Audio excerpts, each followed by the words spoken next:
Welcome to The Stacks, a podcast about books and the people who read them. I'm your host, Tracy Thomas, and today I talk with author and historian Dr. Keisha N. Blain. Keisha, along with Dr. Ibram X. Kendi, edited the brand new collection 400 Souls, A Community History of African America, 1619 to 2019. Let me just say, if this book is not already on your radar, it needs to be. We talk today about the work of historians, our ancestors' wildest dreams, and how this ambitious book came to be. The Stacks Book Club pick for February is The New Wilderness by Diane Cook, and we will discuss the book in detail on Wednesday, February 24th with Van Newkirk.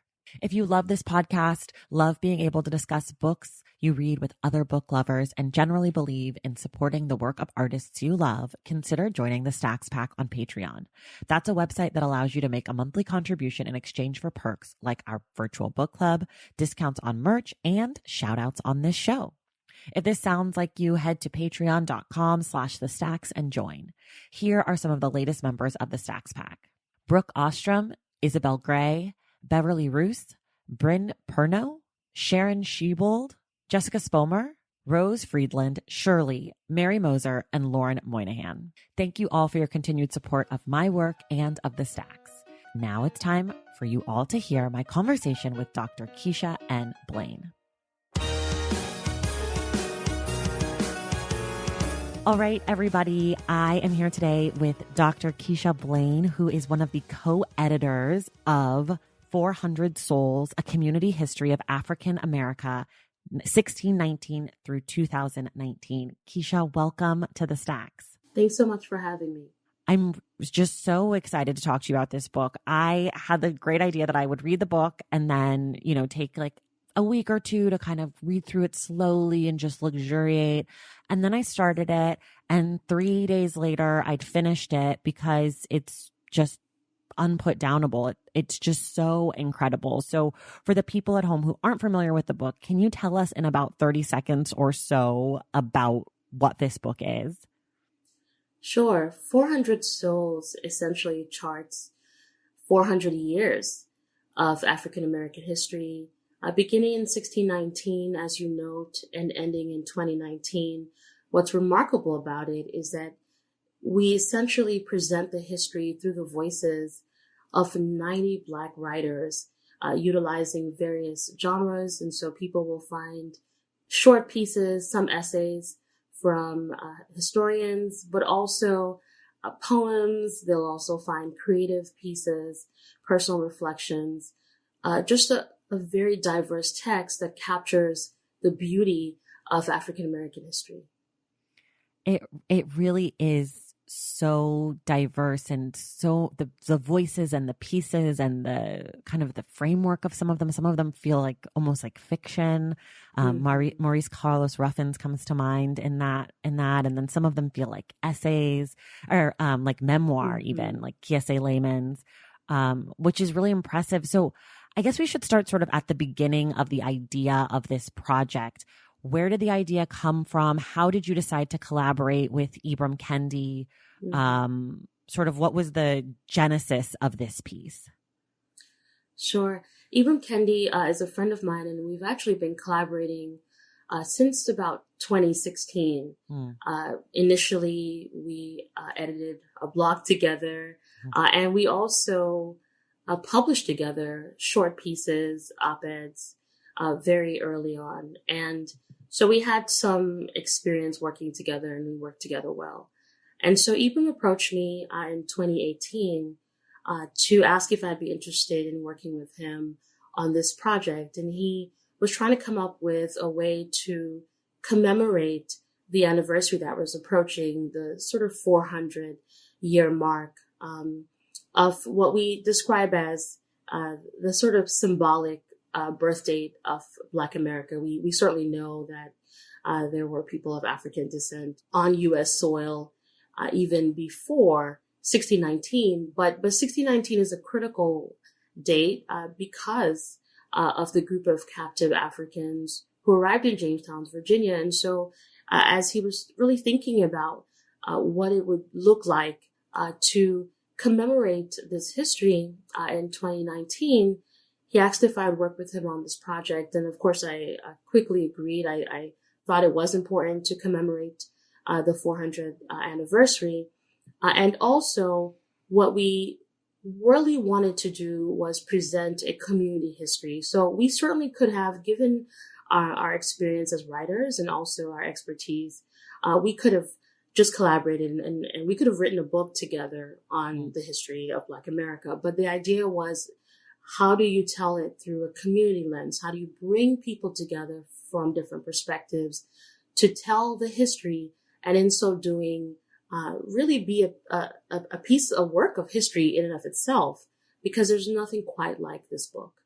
Yeah, I think in the introduction, Ibram references a choir analogy that kind of explains what the book is, and that the voices kind of come together and they meld together. And in my reading of it, I felt like this was a quilt, right? That each section is like a different piece of fabric, but all together it's this sort of warm blanket that I just wanted to be inside of. And I just felt so, I don't know, overcome when I was reading it, and almost overwhelmed, I think is a good word, of my experience.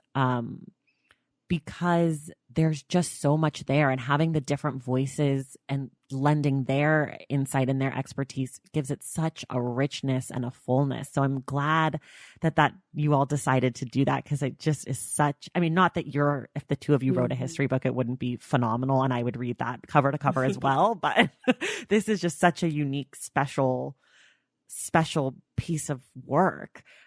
When you reached out to folks, or how did you all reach out to people? Was it, here's a list of names that we think would do a great job, and we're just going to reach out to them and give them 5 years? Or did you all put together some sort of a timeline first, saying these are the things we want to cover? Or there's just so much in the book, and obviously there's even more history. So I'm curious kind of the organizational process there. Yes, there was a lot of organization, a lot of planning.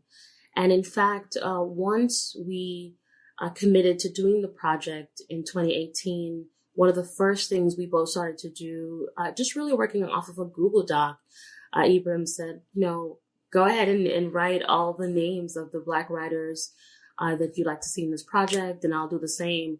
Of course, we ended up with far more names than we could possibly accommodate. But we started off with just the names of people who we recognize as gifted thinkers and intellectuals, gifted writers. And we were mindful that, some people would be well known, others would be lesser known. But it was important for us to just put as many names initially on that Google Doc. And then we started to talk about each person. Okay, well, what could this person write about? So we actually selected the themes, and we also identified the time periods for each person. In the process of sort of condensing the list and getting it down, to actually 90 writers, we ended up having to make changes along the way. So, for example, we reached out to some writers. And we reached out personally. We certainly reached out and made sure that we connected with people. We, in some cases, even got on the phone. There were instances where authors said, I received your invitation, but can you talk me through this, because this is a little different? And I said, no problem, and got on the phone and explained our vision. And there were cases where people said, I really want to do this, and I love the topic that you're proposing to me, but I'm really nervous about the time period. I don't know much about the 18th century. And we certainly reassured everyone that we would provide resources, which we did.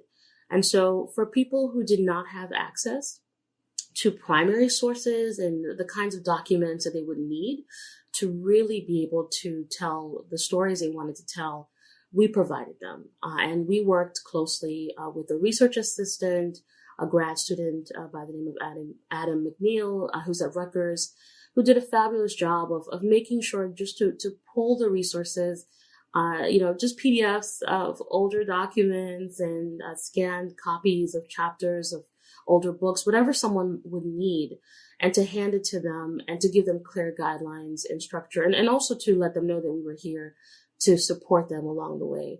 So it became a true collaborative process. And you asked about how we arrange things. We certainly gave each person a deadline. And what we did to be mindful of we certainly did not want to be overwhelmed with the content. So what we did was we broke it up into sections, and we invited section 1 first, and they had their own deadline, and then section 2, section 3, etc. So that allowed us to pay attention to a couple of essays at a time and to work through them, and know that once we edited the first group of essays, then we knew another set of essays would be coming. So there was a constant stream of essays coming in, but we were never overwhelmed with just so much to edit at any given time. Wow. This is sort of like my organization dream, because I love organizations. Like, all the things I care about is getting things organized in spreadsheets and Google Docs. So you're really speaking to my heart right now. Yes, lots of Google Docs. I just love it. I feel like I could have worked on this project with you all. I could have been in that space, because sometimes I talk to writers and they're like, we had no plan. And I'm like, what? What do you mean no plan? I love how you say, we pulled together just 90 writers, just a handful, just 90. I mean, right. The scope of this book is just so the magnitude, the whole thing. It's hard for me to even wrap my brain around it. And I just got it, the finished thing at the end. So thinking about how you all approached it is really exciting and interesting to me. When you reached out to people, obviously some folks are historians and they wrote pretty straightforward historical essays or history pieces. And I'm curious about the folks who wrote things that were more memoir or fiction or not fiction, creative nonfiction, or those types of pieces. Mitchell Jackson's comes to mind in that same kind of idea, something a little bit more on the creative as opposed to the straightforward. How were you prompting those folks? Did they come to you the first time and try to write you a history, and you all were like, no, we want you to write your thing, don't try to be a historian? Or was it kind of natural that people automatically sort of did different stylized pieces? Yes, we made it very clear in the beginning that each writer should approach it the way that felt most comfortable for them. And as historians, of course, we are concerned about accuracy. And so even in those creative pieces, we were reading with a critical eye just to make sure that what was being expressed was at least close, right? Very close, as close as possible to the actual historical record. And there are moments which, of course, and we know this, we do our best to uncover the histories, but there are many topics that we simply don't know a lot about. And so, for example, I think about Raquel Willis. She wrote a remarkable essay on queer sexuality, but came to the topic through the lens of slavery and the period of slavery. It is certainly a topic that historians have grappled with, but it's hard to find, the kinds of primary sources that would really be able to reveal the sort of inner lives of enslaved people and their ideas about sexuality. And so this was a moment where Raquel had to use what was available and also bring a sort of creative lens to it, and feel comfortable to imagine. And so that piece is certainly capturing the history. But we told her, as we told all the other authors, be comfortable, be creative, and really do the best that you can to grapple with the theme or the topic or the place or the person, and present it in a way that would capture and captivate a typical reader. Yeah, it definitely is captivating for sure. There's also poetry. So every section ends with a poem that covers that 80-year span. And I'm curious about two things about the poetry, which is, why did it feel important to you both to include poetry? And also, were the poets assigned the 80-year span, and were they able to read the essays that were included in that section before they wrote? Or was that a preference? Or, I'm curious about how because they're not really summations, but they are obviously talking about that whole period. So I'm curious how they were prompted. Yes. And so we decided from the very beginning that we wanted to include poets. And for us, we felt that it was important to try to capture as many genres as possible. And even as we were tallying the people we were inviting, we were keeping close eye on the numbers. So we wanted to make sure that we figured we'd end up with more historians in the end, but we wanted to make sure that we had journalists writing. We wanted to make sure we had a couple of philosophers, right? We wanted to make sure we had creative writers. We wanted to make sure that poets would be included because we felt like they would be able to convey the history in a different way, but in a powerful way that would speak to all of the pieces in the collection. And we also thought of the poems as sort of breaks for the reader. We imagined that if a person sat down with this huge book and just started reading, from the first essay to the second to third to the fourth to the fifth, by the time you got to the 10th piece, you'd be exhausted probably, and so having a poem in between sections was a way to take a break, but also to reflect on everything you've just read. And you're absolutely right. We gave each poet a copy of every essay that appeared in the section that we assigned to them, which meant that they were able to read those essays closely and then craft an original poem that would be really connecting to all of the themes. And as you can tell, some poems grappled with as many themes as possible. Others focus on one particular theme. But regardless of what approach the poet took, they always presented a poem that linked all of the essays intentionally. Yeah, the poems were really you're right, a nice break and a nice way to kind of distill down that information and kind of process it as a reader. Just the switch up, it's like when you're sitting at your desk all day, you have to get up and do jumping jacks. It's kind of like that vibe. It kind of shifts everything, Right. gets you reset for the next round, which is really lovely.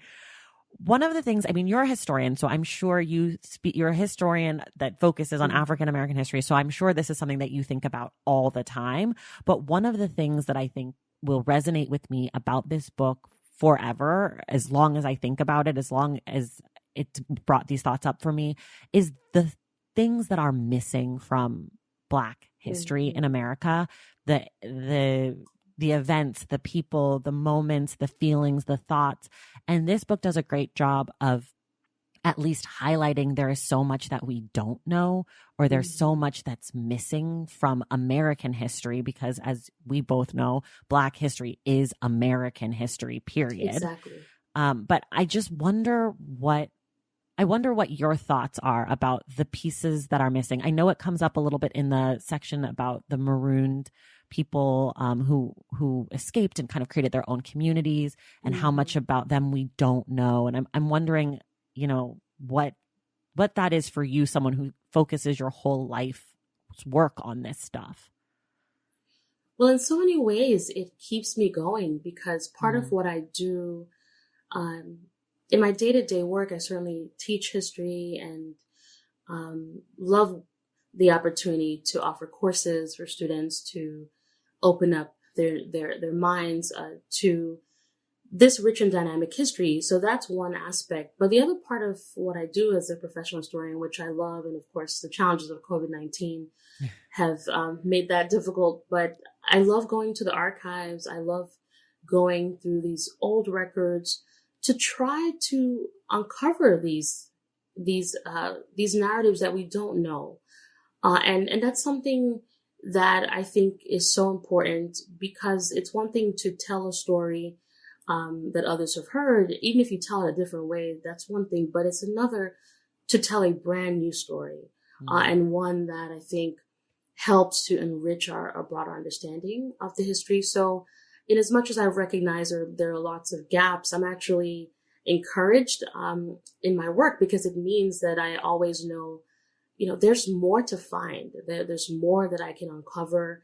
And part of my work as a professional historian is the act of recovery. And so I look for opportunities to unearth these kinds of histories. And I think many of the people who contributed to the volume did that. I think about someone like Harriet Washington.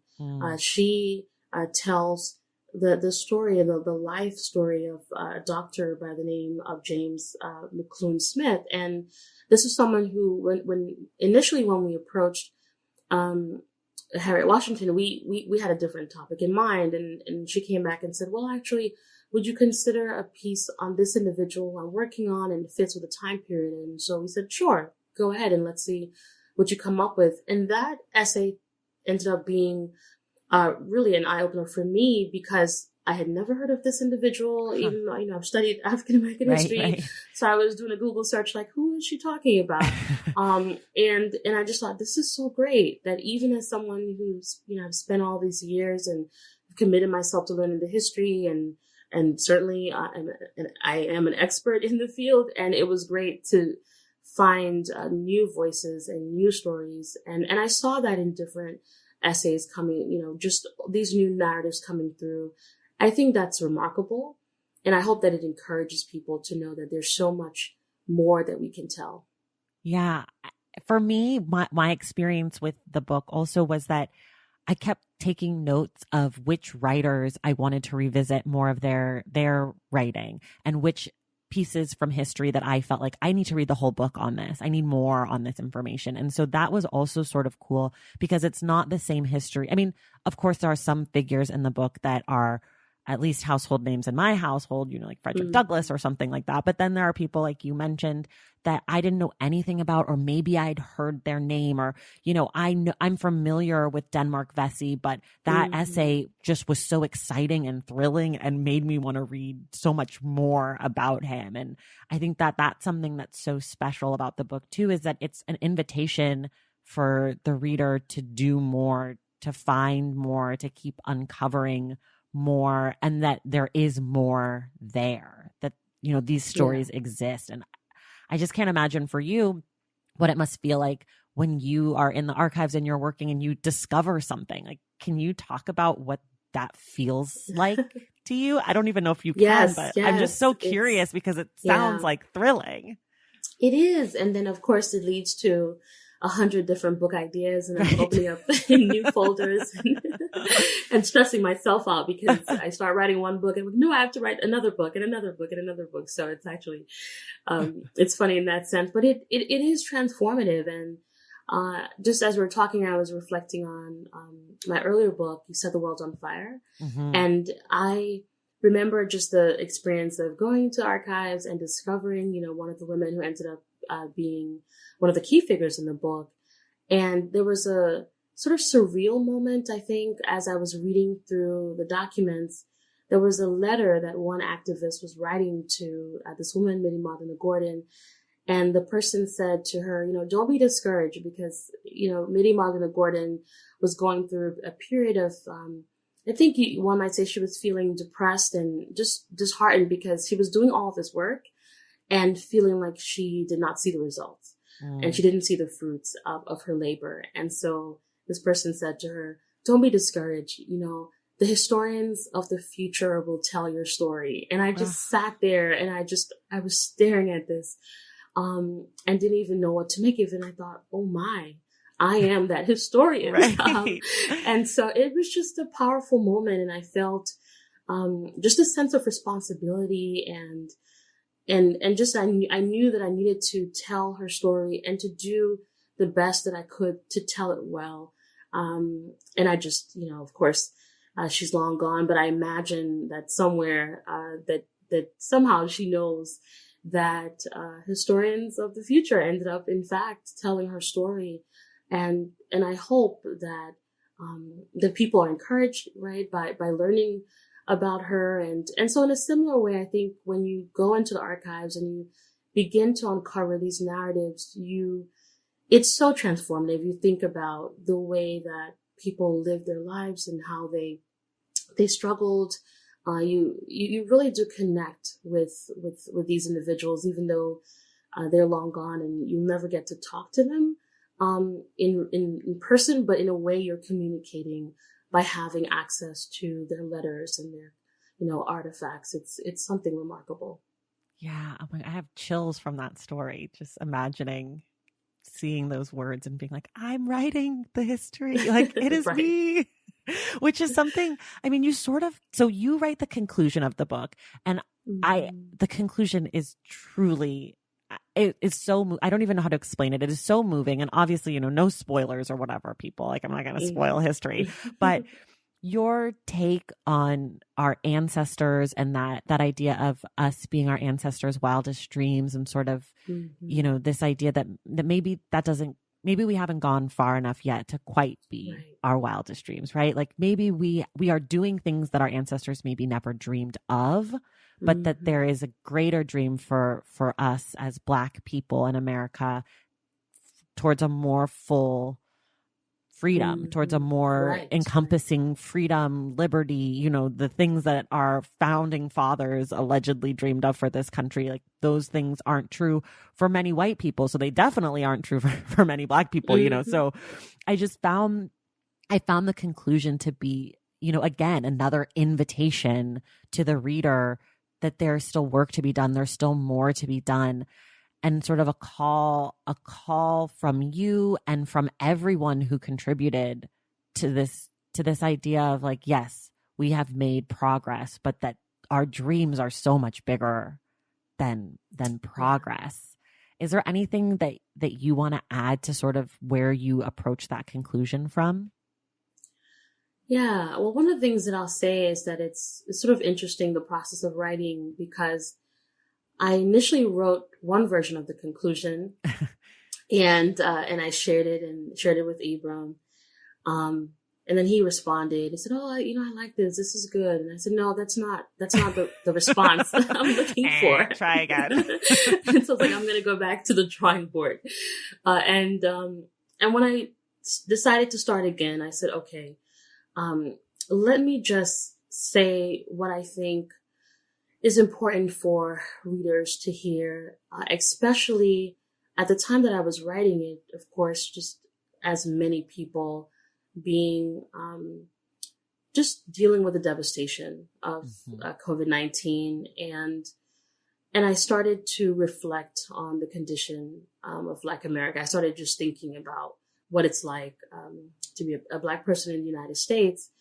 And I'm certainly an optimistic person. I always talk about progress, and I talk about all that we've accomplished. I know that there are certain things that I have experienced in my life, opportunities that came my way that my mother didn't have, that my grandmother didn't have, and I'm grateful for that. But I also had to acknowledge that we still have so much work to do, and so that phrase came to my mind, I am my ancestors' wildest dream. And I started to ask myself, but is that really true?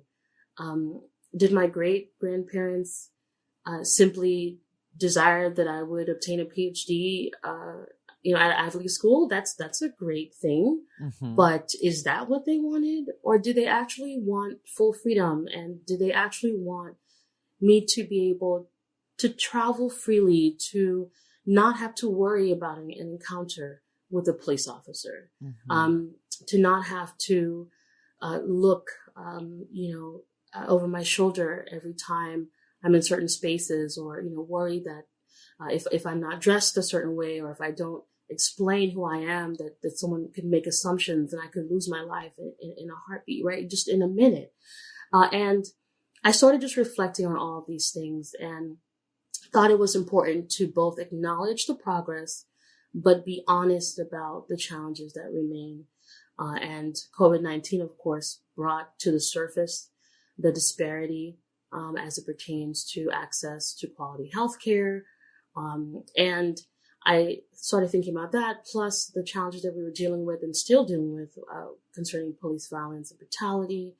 And so for me, I didn't want to end on a note where people would feel like just a downer. I didn't want to do that, but I also didn't want to come out of, to have people leave saying, oh, wow, look, this is a triumphant story. We've made it, right. Hooray. Right. I wanted some celebration, but some reflection, and a recognition that we still have so much work to do. And I'm hoping that by the conclusion, of course, by the end, people feel compelled to do that work. Okay, we're going to take a quick break and then we'll be right back. Valentine's Day is upon us, and I've got love on the brain. Love for books. Duh. Of course. Hello. Did you forget what podcast you're listening to? I love bringing you all great reads, exclusive author interviews, and behind the scenes book gossip. But I can only do that with your support over on Patreon and Substack. Our Stacks Patreon community, also known as the Stacks Pack, is where you can go for book club meetups, a private, very active Discord, and a year-long mega reading challenge to help you achieve all your reading goals.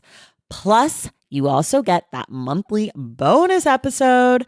Now, over on the Substack, you can subscribe to my newsletter, Unstacked, where I keep the book conversations going. I also give you a healthy dose of sports and pop culture, definitely some hot takes happening over there. And again, that bonus episode. If you don't have a few dollars to spare, don't worry. There are free options on the Substack and the Patreon to get you a little extra Stacks magic. Making this podcast is a total team effort, and by supporting my Patreon and my Substack, you allow me to support my amazing team that makes the show possible every single week. So if you or your friends are looking to meet other book lovers and support this indie podcast, come hang out with me on Patreon, Substack, or both. I would love to have you. And since we're talking about love, you can gift subscriptions to the Patreon and the Substack for that special reader in your life. For the Stacks Pack, head to patreon.com/thestacks. And for the newsletter, head to tracythomas.substack.com. And also, there are links to both in the show notes. Okay, see you in the Stacks. All right, we're back. So I have, this is sort of a very hypothetical for you, but I love a hypothetical. So here we go. If you could have included any writer who's no longer living, whose voice would you have liked to have in this collection? And I'm sure there's many people, but you know, a handful that come to mind, I would love to hear. And also if you can think of it, what would you want them to write about? Yeah. So one writer who we both, I think, very early in the process wanted to contribute to the volume is Toni Morrison. And we actually reached out to her. So we reached out to her 2018, and she was enthusiastic about the project, but said she could not commit to writing a piece. And of course, we did not know at the time, could not anticipate that the following year that she would pass away. And I've reflected on that, I think, over the last year or so, and have wondered, you know, what if we were able to get her to contribute a piece? I think, quite frankly, she's the kind of writer we might have said, we just want you to contribute. Pick what you want. Pick the topic that you want to write about. Just someone so remarkable and gifted that I think just about any topic that we proposed to her, she would have been able to do miracles with. So unfortunately, it didn't work out, but I hold on to the fact that there was, you know, at least enthusiasm and excitement and support for the project that means so much. And, you know, you certainly never know, you know, when you have encounters with people, you never know if it'll be the last, but I certainly cherish the fact that we did try to include her in this volume. That's such a beautiful story. What about the cover? It is so gorgeous. And let me just say to people who have not actually seen the book in person, it is one of those books that it is even more beautiful in person. When it arrived to my home, I opened it and was like, oh my gosh, it's stunning. It has texture. The colors are just, it's one of the most beautiful covers I think I've ever seen. I just love it so much. So I'm curious how you all decided which artists to work with, or if you were even involved in the process. I know sometimes authors aren't, and it's more from the publisher, but if you were at all, I'm curious about that. Yeah, so we were involved. One of the things that we said very early in the process is, of course, we've made it clear that all the writers in the book are Black. So, you know, people of African descent, certainly diverse from different backgrounds. But we were very clear about that. And when it came to the cover, we said, you know, we would really like to make sure that we selected a Black artist, which of course meant that we could have, you know, worked with so many remarkable people. And so that was the mandate, identifying a Black artist. And the second was identifying an image, that would truly capture the spirit of community. And so this, of course, I think behind the scenes that, I don't know to how many different kinds of images were sort of discussed and explored. But what I do know is that when our editor at One World, Chris Jackson, emailed us and said, we have a cover to show you, we were both, I think Ibram and I, we were stunned. I mean, I think I responded like, I'm speechless. Like, this is remarkable. And we were thrilled to know that they were able to identify, they were able to select just a remarkable painting, from a Black artist. And the spirit of community was very clear. And I think immediately we knew that this was the ideal cover. It was really no debate. And I'm really pleased with it. Yeah, there's everything to be pleased about. I mean, it's just so, I didn't write the book and it took my breath away too. So and then the texture when you get it, and I just love it. I just love it so much. So I'm curious, I mean, you've sort of touched on this, but if you could tell readers of this book, and that's like such a broad generalization, but anyone who reads the book, what would you want them to keep in mind while approaching this work? Well, I think one of the things that certainly stay with me is the strength and the resilience of Black people in the United States. Mm. And of course, it's one thing to say it, but it is so clear when you read through these essays and narratives.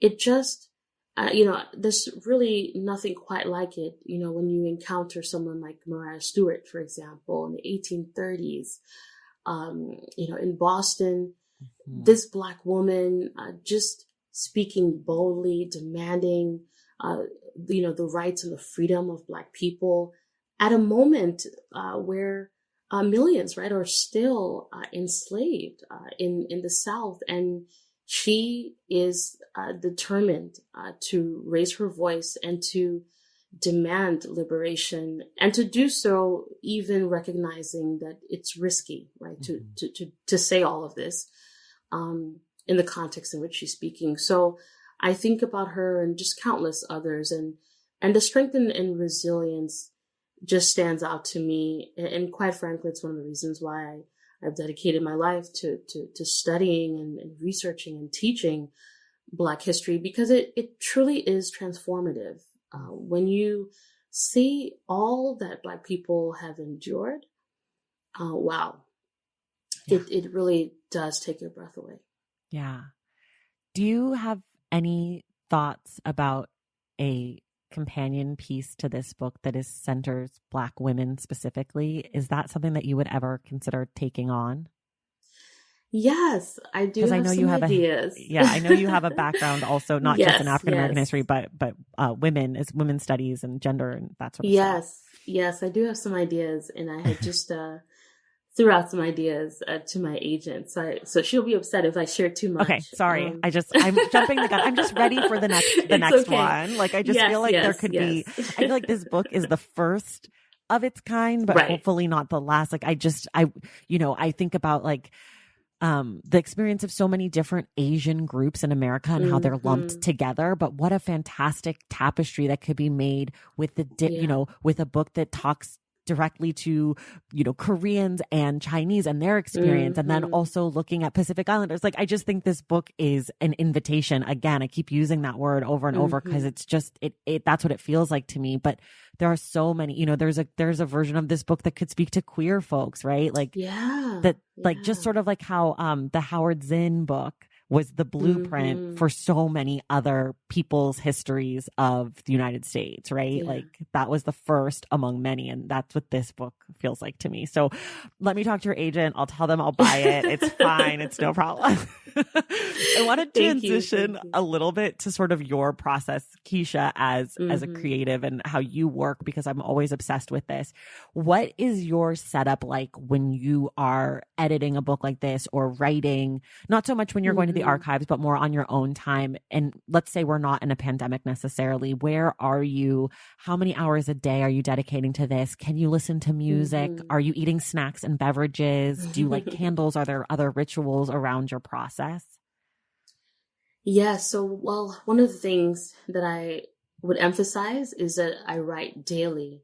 Okay. And this is key because my approach is that, if I treat writing the way that I treat other important things in my life, then I will always, I think, certainly always be doing it. And so my sense is if I eat every day, I need to write every day. And writing every day is quite powerful because from my experience, if you have a break, and of course there are moments where you need to take a break, but when you have a long break, there's some disruption, I think, in the process. And there's something remarkable about being able to sit down for an hour, share your thoughts, just put it to paper, and then the next day to continue, where you left off, or even to step back and rewrite a section that you didn't quite get right the day before. And so I find the process of daily writing to be so effective. And I write in the mornings. I just have a hard time writing any other time of the day. It's odd, but that's just the way it is. So for me, 5 a.m. sometimes are the moments where I have this great clarity and burst of energy. And to music, I tend to go through different albums. Different artists. It's quite funny, but I recently finished a book on Fannie Lou Hamer that's coming out later this year. Oh my gosh, I can't wait. Yes. Thank you. And for some reason, it was Anthony Hamilton. I was hoping you were going to say it was MC Hammer. I was like, please say MC Hammer. Please say MC Hammer.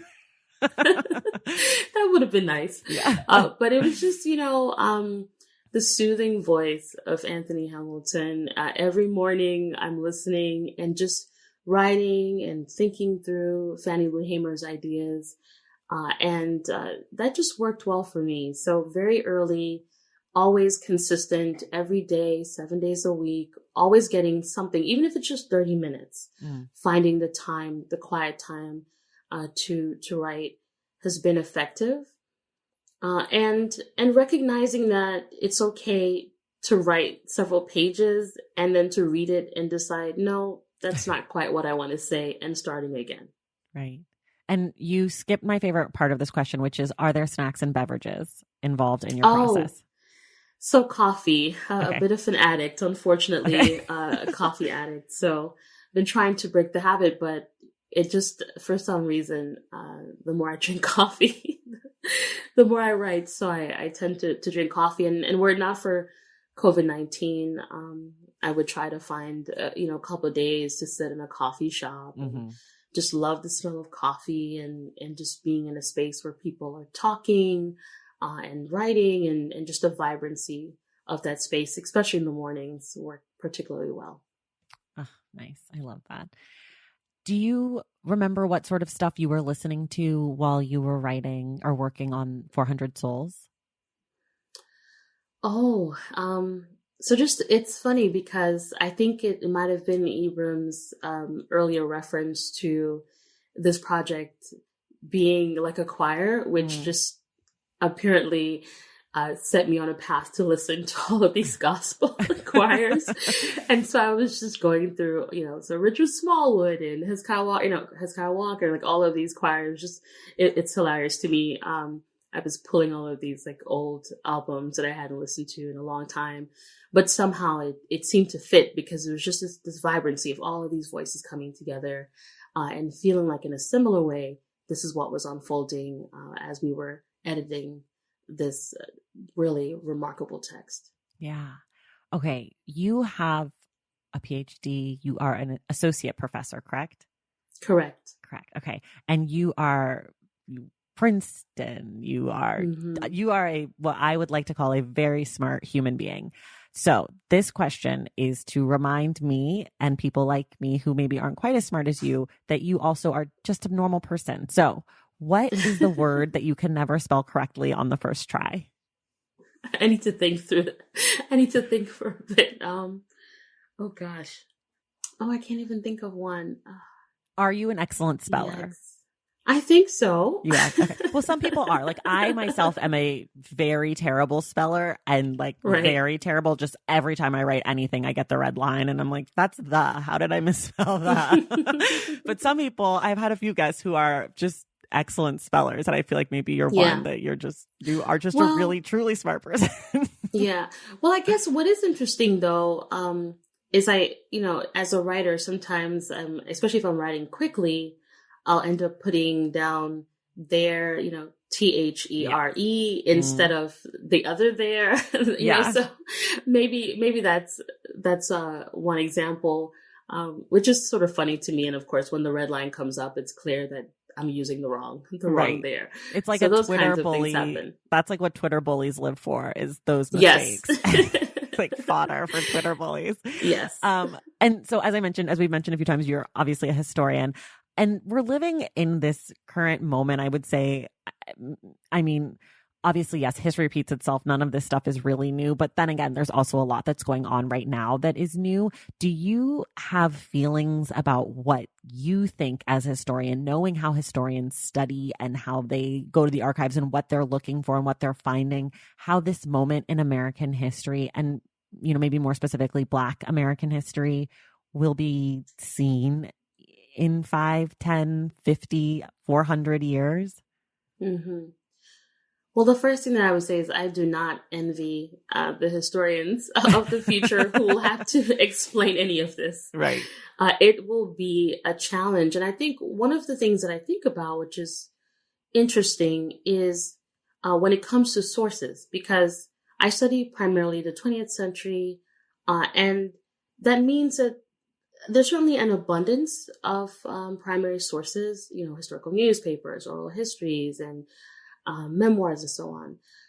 But imagine having to figure out, how do you make sense? I mean, how do you even use tweets? Right. I think about that. Yeah. How do you, I think that's going to be a difficult thing to figure out, going through Twitter, conversations and trying to contextualize them. And also looking at other forms of social media and the way people express themselves. Like memes? Right, exactly. Yeah. So lots of creative ways to express oneself, and then also having to grapple with the performative aspect of it, which is to say that people reveal their thoughts, but do they really, right? Or do they reveal their thoughts in a way that they would if they wrote a letter to a friend, or if they were communicating, on the dinner table. So I think about not only how difficult it will be for historians to talk about just everything that has taken place, and it has just been as you know, of course, very turbulent past few years. Yes.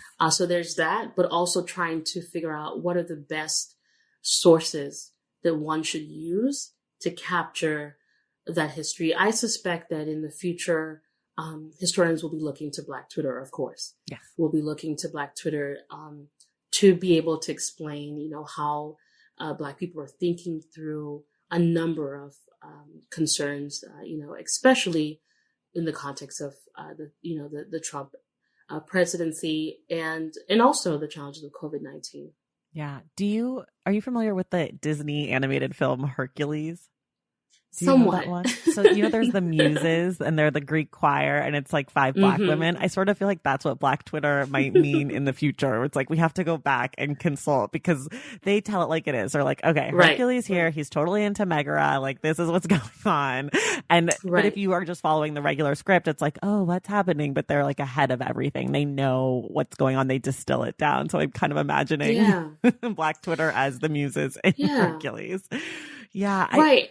It's just, I just wonder so much about, one of the things that people have been saying so much recently about the insurrection that happened in Washington or whatever they want to call it, is that history will judge these people. History will judge these people. And I mean, you're a historian. I don't feel like when I was taught history in school that there was a lot of judging of that many people. So I'm curious, like, do we think that people will be judged harshly for these behaviors? Like, and they say history is written by the winners and all of that stuff. So I'm so curious. And because I have you here, I want to make you talk about things that aren't in your book, but are on my mind.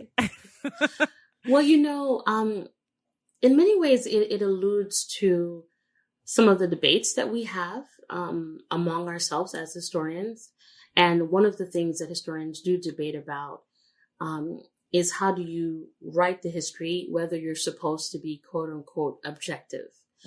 And so there are many people who will insist that if you are a historian, your job is actually not to take a position. Your job is to simply lay out the facts and say, this is what happened, and let the reader make their own determination, and let the reader do the own sort of judgment.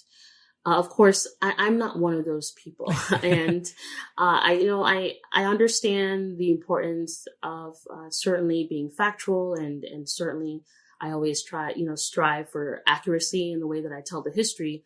But what I'm not going to do is present the history and do this sort of both sides kind of narrative. And thankfully, there are others like me.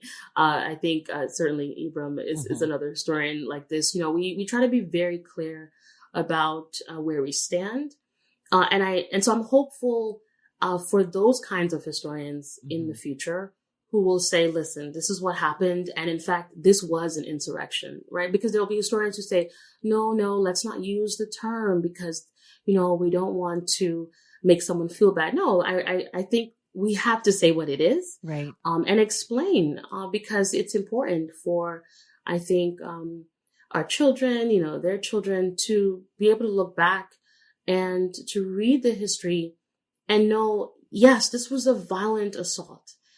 This was not something we could talk about lightly as a protest. No, it was an insurrection. And I just think as historians, we have to be true and honest. But we're people, and it's okay to bring our feelings and our emotions right to the work that we do. My sense is that that's when we do our best work, when we can take a stand, and bring our critical, analytical eye and bring our skills, our research skills to the table.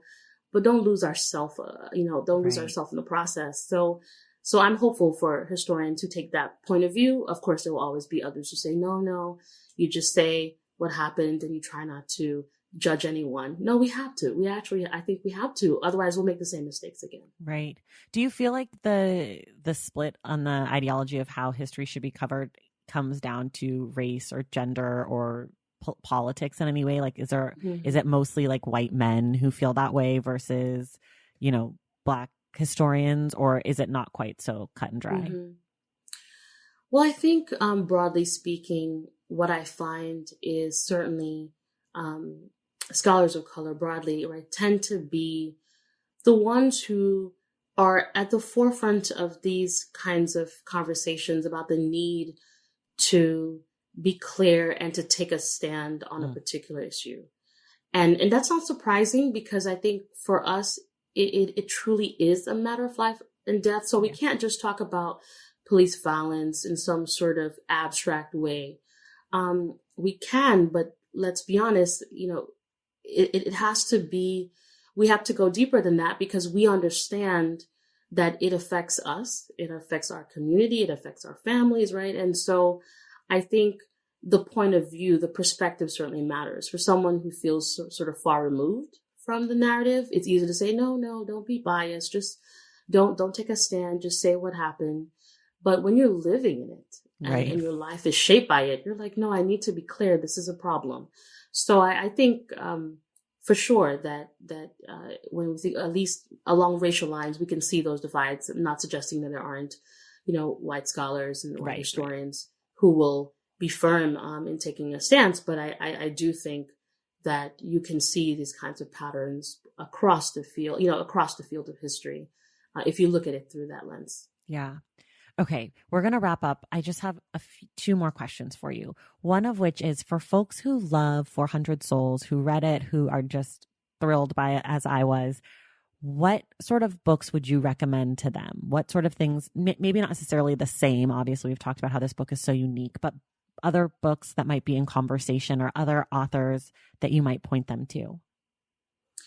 Well, one of the things that's so remarkable about 400 Souls is that I would say just about every author that appears in the book has either published a work already or will soon be publishing a book. So yeah, so I think that's encouraging because it means that, if there's a particular essay that simply resonates with the reader, I would say just, quickly look up this person because, so for example, Brandon Bird, who's a historian, wrote an essay on the selling of John. And so this is in 400 Souls.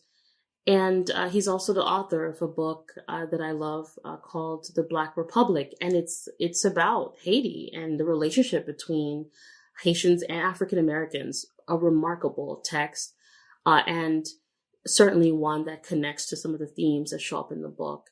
So in that sense, I think that's what's exciting. And we did this intentionally, of course, because we were thinking like, okay, if we pique your interest, then we want you to know that you'll be able to find more. Right. And so any author, I think, who readers resonate with, they will be able to find another text either published before or will soon be published that elaborates further on the history. I've already made quite a list from a lot of these people, so I've got my reading cut out for me. All right, this is my last question to you, which is if you could have one person, dead or alive, read 400 Souls, who would you pick?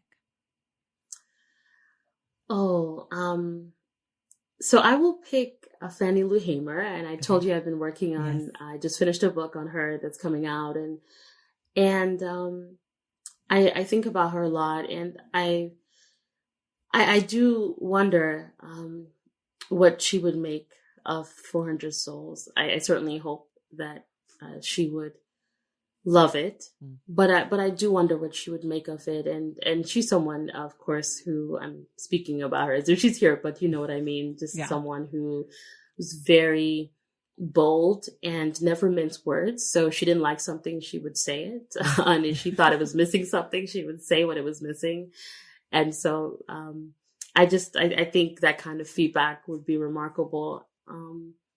And so, yeah, Fannie Lou Hamer, just, inspiring civil rights activist who went through so much in her lifetime and who fought so vigorously for civil rights, for human rights.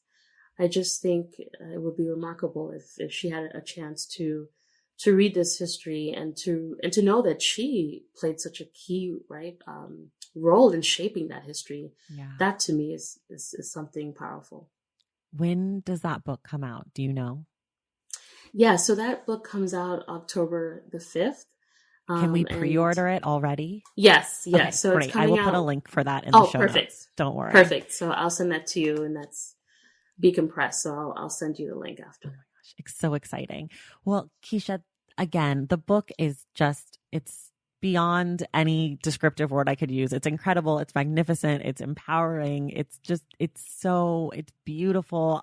I'm just so grateful to you and to Ibram Kendi for making this happen because I'm so grateful that this book exists. So thank you for that. And thank you for taking the time to come on the podcast today. Thank you. Thank you so much for having me. Of course. And everyone else, we will see you in the stacks. Thank you all so much for listening, and thank you to our guest, Keisha Blain. Thank you also to Stacey Stein for helping coordinate this interview. Remember, the Stacks Book Club pick for February is The New Wilderness by Diane Cook. We will be joined by Van Newkirk for that discussion on Wednesday, February 24th. Please make sure you're subscribed to the Stacks wherever you listen to your podcast. And if you're listening through Apple Podcasts, please take a moment to leave us a rating and a review. For more from The Stacks, follow our social media at The Stacks Pod on Instagram and at The Stacks Pod _ on Twitter. And check out the website, thestackspodcast.com. Sebastian Alcala is our sound editor and producer. Our graphic designer is Robin McCrite, and our theme music is from Tegirigis. The Stacks is created and produced by me, Tracy Thomas.